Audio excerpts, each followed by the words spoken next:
decidido regresar a Marbella a pesar de que tiene una orden de detención. Y esta vez, Willy, nadie va a impedirme que la detenga.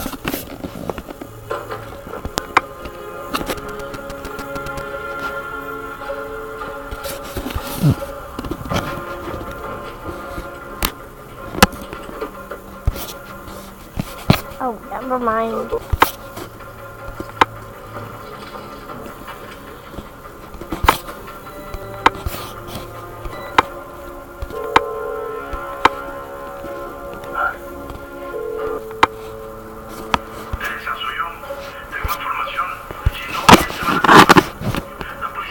Ya saben que estás en Marbella, así que te conviene que te vayas de ahí. Vamos. La policía.